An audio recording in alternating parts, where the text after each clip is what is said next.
Good afternoon, everybody. My number one priority right now is doing everything that I can every single day to create jobs faster and to provide more security for middle-class families and those trying to get into the middle class. And at this moment, that means making sure that nearly 160 million hard-working Americans don't see an increase in their taxes on January 1st.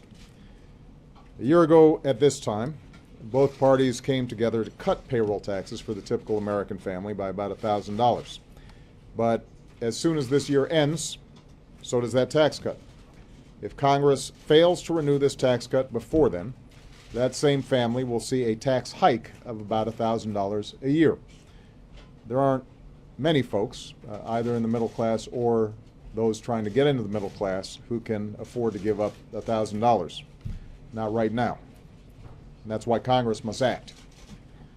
Although the unemployment rate went down last month, our recovery is still fragile.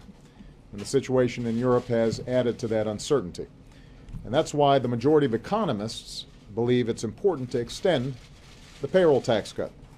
And those same economists would lower their growth estimates for our economy if it doesn't happen. Not only is extending the payroll tax cut important for the economy as a whole, it's obviously important for individual families. It's important insurance for them against the unexpected. It will help families pay their bills. It will spur spending. It will spur hiring. And it's the right thing to do. And that's why in my jobs bill I propose not only extending the tax cut, but expanding it to give a typical working family a tax cut of $1,500 next year. And it was paid for by asking a little more from millionaires and billionaires. A few 100,000 people paying a little bit more could have not only extended the existing payroll tax cut, but expanded it. Last week, virtually every Senate Republican voted against that tax cut. Now, I know many Republicans have sworn an oath never to raise taxes as long as they live. How can it be that the only time there's a catch is when it comes to raising taxes on middle-class families? How can you fight tooth and nail to protect high-end tax breaks for the wealthiest Americans and yet barely lift a finger to prevent taxes going up for 160 million Americans who really need the help? It doesn't make sense. Now, the good news is I think the American people's voices are starting to get through in this town. I know that last week Speaker Boehner said this tax cut helps the economy because it allows every working American to keep more of their money. I know that over the weekend Senate Republican leaders said we shouldn't raise taxes on working people going into next year. I couldn't agree more. And I hope that the rest of their Republican colleagues come around and join Democrats to pass these tax cuts and put money back into the pockets of working Americans. Now, some Republicans who have pushed back against the idea of extending this payroll tax cut have said that we've got to pay for these tax cuts. And I just point out that they haven't always felt that way. Over the last decade, they didn't feel the need to pay for massive tax cuts for the wealthiest Americans, which is one of the reasons that we face such large deficits. Indeed, when the Republicans took over the House at the beginning of this year, they explicitly changed the rules to say that tax cuts don't have to be paid for. So forgive me a little bit of confusion when I hear folks insisting on tax cuts being paid for. Having said that, we all recognize that we've got to make progress on the deficit, and I'm willing to work with Republicans to extend the payroll tax cut in a responsible way. What I'm not willing to do is to pay for the extension in a way that actually hurts the economy.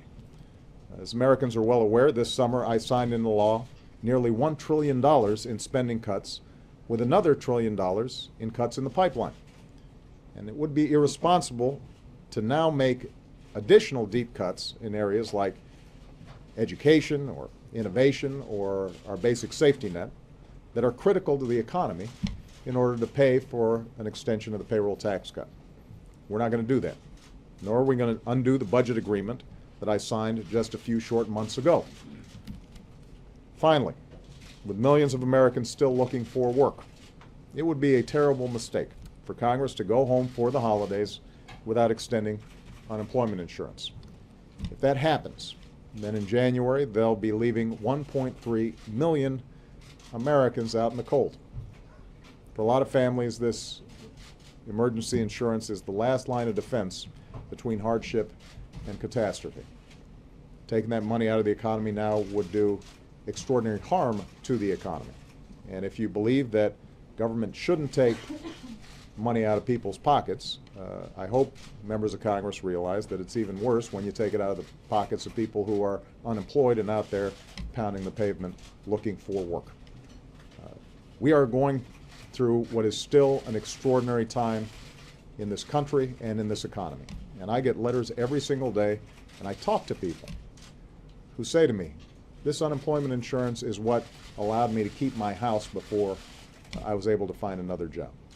This is what allowed me to still put gas in the tank to take my kids to school.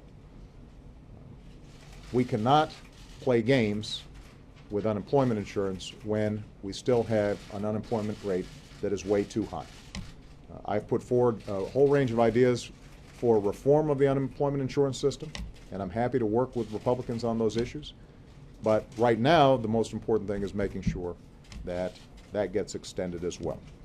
This isn't just something that I want. This isn't just a political fight. Independent economists, some of whom have in the past worked for Republicans, agree that if we don't extend the payroll tax cut and we don't extend unemployment insurance, it will hurt our economy. The economy won't grow as fast, and we won't see hiring improve as quickly. It'll take money out of the pockets of Americans just at the time when they need it. It'll harm businesses that depend on the spending just at the time when the economy is trying to get some traction in this recovery. It'll hurt all of us, and it will be a self-inflicted wound. So, my message to Congress is this. Keep your word to the American people and don't raise taxes on them right now. Now's not the time to slam on the brakes. Now's the time to step on the gas. Now's the time to keep growing the economy, to keep creating jobs, to keep giving working Americans the boost that they need. Now's the time to make a real difference in the lives of the people who sent us here. So let's get to work. Thank you very much.